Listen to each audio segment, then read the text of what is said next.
বছর দুয়েক আগে রহস্যজনকভাবে মারা যান তরুণ সফটওয়্যার ইঞ্জিনিয়ার জুনিয়র মৃধা। তদন্ত কতদূর এগিয়েছে 15 দিনের মধ্যে তা সিআইডিকে জানানোর নির্দেশ দিল কলকাতা হাইকোর্ট।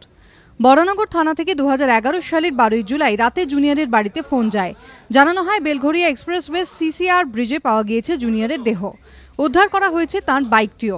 প্রাথমিকভাবে দুর্ঘটনায় মৃত্যু বলেই অনুমান করে পুলিশ। ময়নাতদন্তে যদিও দেখা যায় দেহে গুলির আঘাত রয়েছে। সমরেশবাবুর দাবি, প্রেমিকা মুনের সঙ্গে দেখা করতে যাচ্ছেন বলেই বাড়ি থেকে বেরিয়েছিলেন জুনিয়র।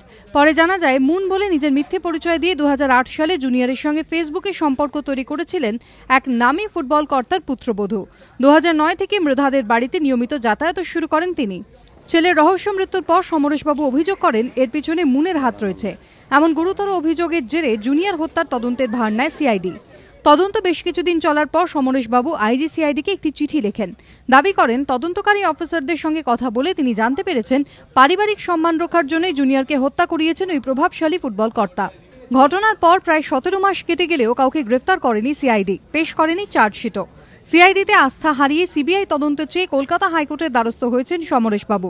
তার অভিযোগ, মুনের শ্বশুর এতটাই প্রভাবশালী যে 4 বার সিআইডি তদন্তকারী অফিসার বদলি করিয়ে দিয়েছেন।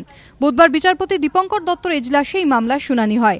আদালত নির্দেশ দেয় 15 দিনের মধ্যে তদন্তের অগ্রগতি নিয়ে সিআইডিকে রিপোর্ট পেশ করতে হবে। মামলার পরবর্তী শুনানি হবে 13 ফেব্রুয়ারি।